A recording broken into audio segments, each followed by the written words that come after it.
Hey people, non-distinct channel here. So Wuwa did an oopsie whoopsie and erupted the gacha community, and a few days later, was it really fixed? I also saw the whole thing erupted in their official Discord. Tons of new people saying good things to this anniversary. I only have a too long didn't read or watch of this because I'm still recovering from my classes yesterday. I don't know if I am going to even finish this in one day. If so, thumbs up for me, I guess. But anyways, we'll dive right in on the anniversary rewards. So Zani will be the new Spectro DPS that can consume Spectro Frazzle and sits down to Aura Farm in the middle of a battle and can crush my head like a watermelon between those thighs. A good addition for the Spectro mains, but may be bad for those who fell for Cantarella's charm. I can't blame you, I'm also weak to those archetypes, especially that mouth. What that tongue do? Shakona is the next one on the list with a mode to either go Aero or Spectro. So I think this is gonna be the new support that also applies stacks, possibly while in battle, considering she got those shadow clones that give damage over time. I don't know her use yet, even people are saying Arrow Rover is not sitting a good spot right now. Kuro ninjas, do not snipe me, I'm just guessing. But are you hiding an Arrow DPS in the next upcoming patches? Since Zani is getting released, Companion Story is getting released along with it, with a whole underground place of Rinasita. Can't wait for a bar fight to happen over a piece of a free 5-star. We'll get back on the 5-star stuff. Also, we'll be getting Cappuccino Story that looks like we're going to the past of herself where the parents said. We're also getting an event of resonators turning to blocks. No chicken jockey, sadly. There's even an event for your activities and earn pulls, a glider and an echo skin for the mimic. So the first set of banners are going to be Jian, Yinlin, Jeji, Shangliao, and Peep. For the returnees, it's going to be a good one since they're giving away Radiant Tides for those who return by this time. I'll give a quick rundown as I only know a little bit of them and not all of them. Peep is gonna be Zani's Bay, Shangliao keeps Kalcharo down in the dumps unless you fail 50-50, Jeji is your Jinshi Hawk Tua Inator Enhancer, and Jian is just Jian.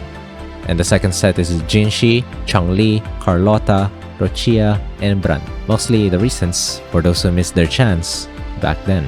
Brant is for quick stop and good for mono fusion and skill damage bonus like Changli. Rochia is an upgrade for your Camellia with Havoc and basic damage increase. Carlotta is the new Ice DPS, perfect for your new team unless you get someone else. And Jinshi is still your best DPS right now. As much as the people say Zani is going to be the next big thing for Spectro DPS, Jinshi is still a good thing to have, especially if you have Jeji or Cantarella for off-field application for her Nook skill. There seems to be a new Elusive Realm event with the power-up from the previous event before, so I guess it's time to relive that moment once again. Phantom Dreamless and a Phantom Nightmare Dreamless event. Seems like another rerun for those who missed the red Dreamless skin in the previous Elusive Realm. Not gonna lie, I thought I had the Phantom Dreamless before, but apparently did not bought the skin for some reason. And we're getting 2 new hologram enemies, of Lorelei and Fleur de Lis. More enemies for the dungeon mains to wreak havoc too. See what I did there? Wreak havoc. Get it? And of course, we're getting the 5 standard and 5 premium pulls in a 7-day login event. We're also getting the bingo thingy from Lolo's Logistics. So if you want more Azurites and energy refills, this is the perfect event for you to come back to. There's also a new item that rerolls your main stat of the echo that you want to roll on. But I personally would like a substat selector more, to be honest, because I have more troubles with substat upgrades rather than the main stat of the echoes that I am currently farming for. And for the returnees, they're getting double drops to weekly challenges for the skill level ups and boss challenges for the ascension materials. There will also be a quest giving them rewards that includes the main stat selector for their wanted echoes. Another event that will give Radiant Tides and previous Phantom skins and weapons for the events that you have missed. And I've heard that they're making an in-game wiki along with the QOLs, rep guide makers by the way. They're also gonna be making a dictionary for the jargons of this game, so I guess it's good for the people who are out of the loop, or those who want to be the next lore expert or something. And a summer skin for Changli and Carlotta. I've tagged my best friend for this one. Safe to say, it looks like he's gonna be putting the fries in the bag soon enough for that Changli skin.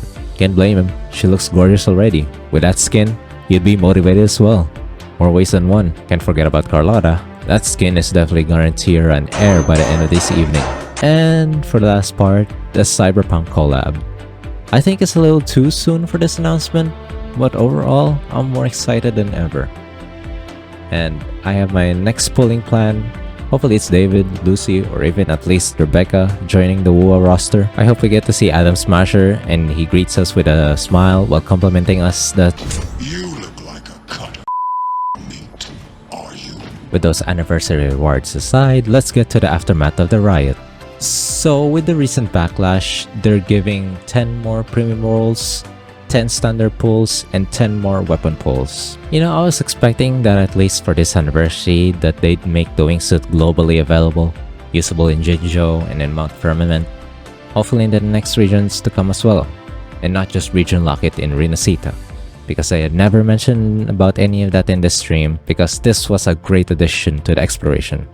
Hopefully they don't lock it up like certain games before of WUA's introduction to this type of QOL. I can understand why some people are upset for the anniversary because it favors the returnees and the new players more rather than the long existing player base. And I can understand the frustration. I just hope that it was shared to all and not just for the newbies. Let's put it in this type of scenario.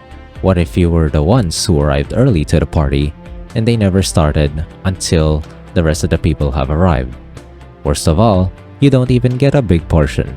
You only get like a McDonald's kiddie meal, and not the big beef roast in the center of the table. Not gonna lie, you'd have every right to be upset with that, especially waiting there for a very long time. Also, WUA really has to tighten their rule over leaked information.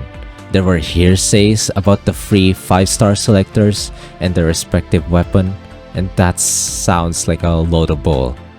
This may have been one of the catalysts for the anniversary fire and a lesson to all to never listen to anyone on the internet. You get disappointed, you may even get into trouble with Kuro Games themselves with the law regarding leaked contents. You have been warned. What I think about it regarding the anniversary rewards, the rewards are pretty decent. It might look well focused when it's more beginner focused, so it's understandable to be upset. But don't harass the developers for this anniversary. The rewards are good, but it could be better. I don't know how, but that's for the developers to solve. Not trying to sound like the guy who said this game needs glue, but there's definitely problems that need some solution and not a half fix. For example, the echo situations with the substat and the flight. For the rest, I don't know really. From the entire time of me playing this game, I don't know much of a QOL or fix needed other than that. I'm sure there are others who can fill that out, but as for me, those are my comments for the improvements of Wuthering Waves. Anyways, I think I've exhausted my whole mug of caffeine water. I'll probably get a refill and hopefully it's enough to power me up for the editing phase of the script. Editor Horizon here. Here I am, currently just fresh out of WUA after it warned me of playing for 3 hours straight. Yes, I know, I should be touching grass, but there's currently a rain shower outside and I don't want to get sick again. So far, the cube event is a blast, but the event where you need to spend character and weapon pulls sucks.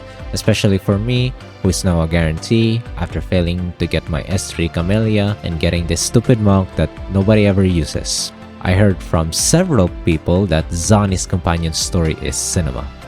I'll acknowledge it since the general consensus agrees. Glad to see that their storytelling didn't went dull for this patch.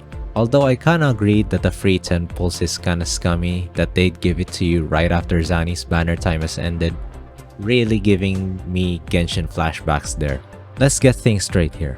I am not a Kuro shill, I still consume Zenless Zone Zero media. But I am not a Hoyo shill either. I am entitled in my own opinion, and I will not continue to consume anything that is not fun anymore, especially if that game feels like more of a chore than it is a game. With that said, this is Nasif Club Horizon saying, stay healthy, stay safe, and take care of yourself. I shall be taking my leave now, and I'll be logging off. Bye bye.